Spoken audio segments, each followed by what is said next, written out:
Mademoiselle, monsieur, bienvenue à Metro News. Voici les principaux titres qui seront développés aujourd'hui.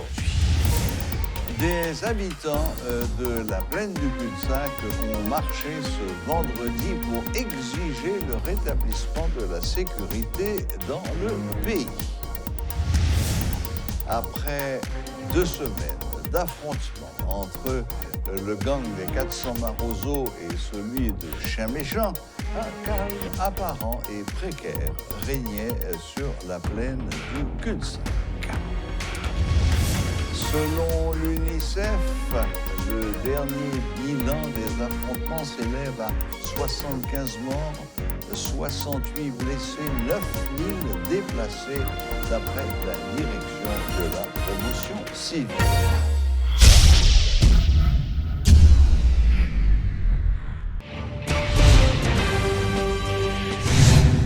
500 000 enfants ont perdu l'accès à l'éducation en raison de la violence des gangs. Plus de 1700 écoles sont actuellement fermées dans la capitale, alors que des affrontements entre gangs rivaux ont éclaté depuis fin avril, rapporte l'UNICEF.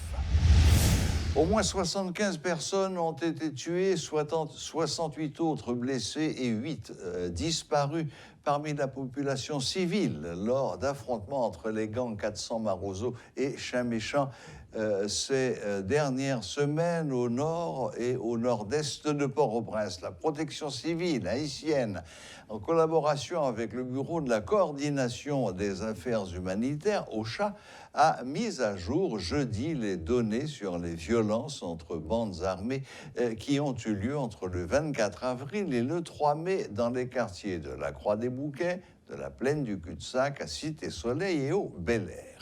Ces organisations ont informé qu'au moins 9000 personnes ont fui leur maison et 48 écoles, 5 centres médicaux et 8 marchés publics ont dû fermer leurs portes dans la capitale haïtienne, à Port-au-Prince.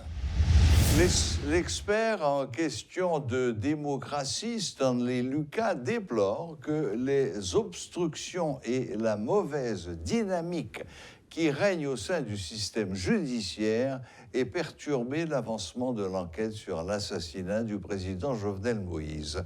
Toutefois, il affirme que les avancées dans l'enquête permettent désormais d'avoir une vision claire sur ceux qui ont tué le président.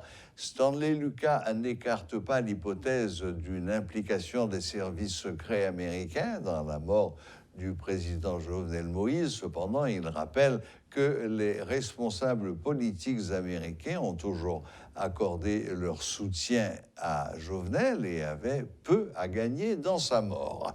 Il se dit convaincu que quel que soit le responsable américain qui aurait intérêt à la mort du président haïtien, la justice américaine le trouverait. Un calme apparent et précaire règne en plaine après 12 jours d'affrontement entre le gang des 400 Marozo et celui de Chien Méchant.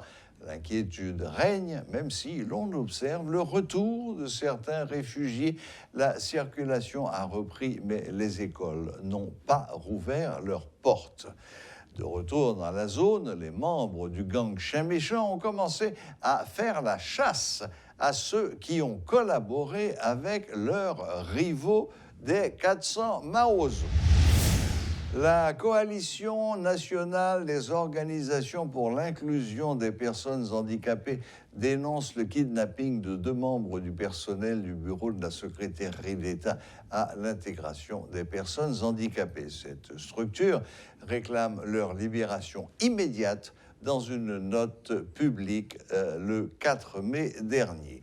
Enlevé le dimanche 1er mai 2022, Renaud Monplaisir et maître Joseph-Jean Bouchereau, respectivement chauffeur et directeur de cabinet du secrétaire d'État à l'intégration des personnes handicapées, Gérard Joseph, sont toujours en captivité. La coalition nationale des organisations pour l'inclusion des personnes handicapées rappelle que Maître Joseph Bouchereau est bénévole au service du bureau depuis 5 mois et qu'il se livre corps et âme à la lutte pour l'inclusion des personnes handicapées. La violence des gangs pousse 1/2 million d'enfants hors de l'école à Port-au-Prince, selon l'UNICEF. En Haïti, 500 000 enfants ont perdu l'accès à l'éducation en raison de la violence liée aux gangs. Près de 1700 écoles sont actuellement fermées dans la zone métropolitaine de Port-au-Prince, alors que des affrontements entre gangs rivaux ont éclaté depuis fin avril, a rapporté l'UNICEF dans un communiqué de presse paru le jeudi 5 mai. Sur l'ensemble de la zone métropolitaine de Port-au-Prince, 772 écoles sont fermées à la Croix-des-Bouquets, 446 à Tabar, 274 à Cité-Soleil, 200 autres à Martissan, Fontamara, Centre-Ville et Bas-Delma, selon les données du ministère de l'Éducation rapportées par l'UNICEF dans ce communiqué. Les habitants de l'un des plus grands bidonvilles d'Haïti sont pris entre plusieurs feux, admet Joël Janéus, lors d'une intervention sur une station de la capitale le jeudi 5 mai. Parmi les victimes, il y a des membres de congrégations religieuses qui n'avaient rien à voir avec le conflit armé, déplore Janéus. Il plaide en faveur d'une entente entre les forces vives de la commune. Par ailleurs, il appelle les bandes rivales à déposer les armes. C'est une guerre fratricide et personne n'en sortira vainqueur, indique Joël Janéus, pour qui les protagonistes ne font que s'auto-détruire.